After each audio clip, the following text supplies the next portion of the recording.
just returned from Wisconsin, did the Wisconsin 2 elite stops up there, and I'm going to tell you about the La Crosse trip. The Mississippi River runs right through La Crosse. It's pools 7, 8, and 9 we were able to fish. And during practice, I wasn't really feeling it. I practiced in 8 and 9. I wasn't really feeling it there. I went up to 9 on the last day of practice, the short day. Had a little different result.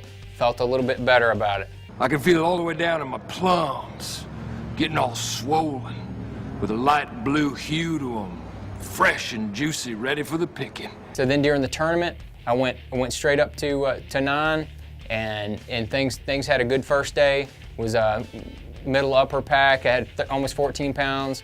Then the second day I had almost 13 pounds, and then the last day I had a little over 14. So I ended up in 17th place. Good top 20. Moved up in the points. Everything was definitely good. Congratulations to Todd Faircloth. He won his 3rd Elite Series event since they've been having Elite Series. That's really strong. There's only a couple guys that have done that, and congrats to him. And also Aaron Martins, he's definitely on fire. Had another top 5. I believe he finished 2nd. Way to go, Aaron. Yes, and who's playing first? Yes. I mean the fellow's name on first base. Who? The fellow playing first base for St. Louis. Who? What are you asking me for? What is this? Why is he doing that? Who's on first? Whenever he gets nervous, he does who's on first. You know, from Abbott and Costello? Yeah, why? Why? It's his way of dealing with you touching things, his books and stuff. The baits that were working for me, I had 3 different deals going on. I was fishing on the main river with the Fat John. Using this right here is catching smallmouth and largemouth on the main river. Caught some of my smaller fish that I weighed on that bait.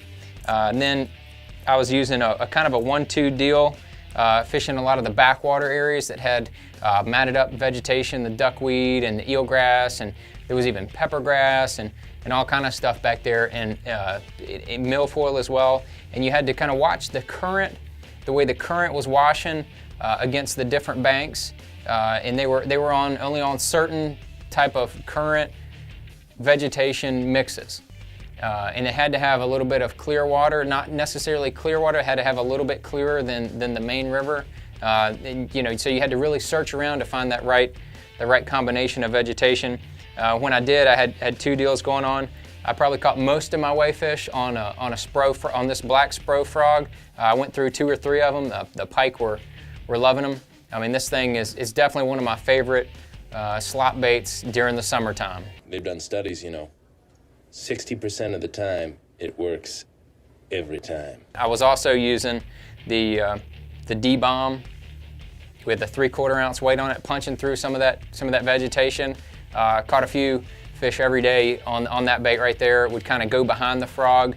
If I fished an area, it looked real good. Didn't get any bite on the frog. I'd pitch a couple times with the D-bomb in there, and I was just covering one big area up there in Pool 9. I think Terry Butcher was the only one to make the top 10 up there. So there were some good fish up there, but the winning fish ended up coming out of 8. Some guys did well coming out of 7 as well. So there's a ton of fish up there. That was a fun place to go, and then we went directly from there to Green Bay, and next time we'll tell you about that one.